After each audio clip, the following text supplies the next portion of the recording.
కార్తీక మాసం భక్తి పుణ్యమైన కాలం. ఈ పవిత్ర మాసంలో ప్రతిరోజు ఒక్కొక్క కథ, ఒక్కొక్క ఉపదేశం మన జీవితాన్ని మారుస్తుంది. ఇవాళ 4వ రోజు కథ వినేద్దాం రండి. ఒకసారి నారద మహర్షి భూమిపై సంచరిస్తూ ఒక చిన్న గ్రామానికి చేరుకున్నారు. ఆ గ్రామంలో ఒక సతీశీల గృహిణి ఉండేది. ఆమె ప్రతిరోజు భర్తకు సేవ చేసి సాయంత్రం తులసి ఎదుట దీపం వెలిగిస్తూ విష్ణుని స్మరించేది. ఆ భక్తిని చూసి నారద మహర్షి ఆశ్చర్యపోయి అడిగారు, అమ్మా, నీవు ప్రతిరోజు ఇంత భక్తితో దీపం వెలిగించడం వెనుక కారణమేమిటి? అప్పుడు ఆ సతీమణి వినయంగా చెప్పింది, మహర్షి, నేను ఒకప్పుడు పాపకార్యములు చేసిన పాపాత్మురాలిని.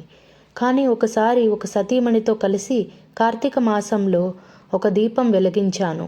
ఆ పుణ్యఫలంతోనే నేడు నాకు భక్తి సదాచారం కలిగాయి.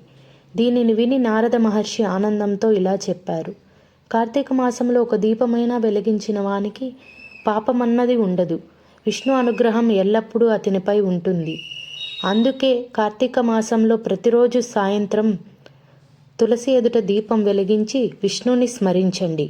మీ ఇంటికి శాంతి, ఐశ్వర్యం, సౌభాగ్యం కలుగుతాయి అని చెప్పారు.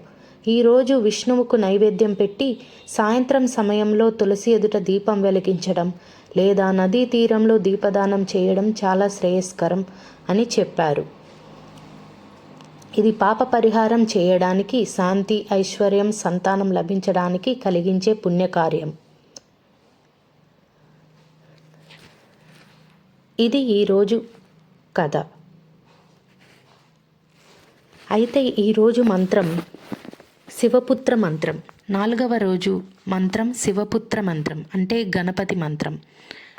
మనం గణపతిని స్మరించుకుంటూ 108 సార్లు ఓం గం గణపతయే నమః, ఓం గం గణపతయే నమః అంటూ 108 సార్లు జపిస్తే మనకు చాలా ఫలితాలు లభిస్తాయి.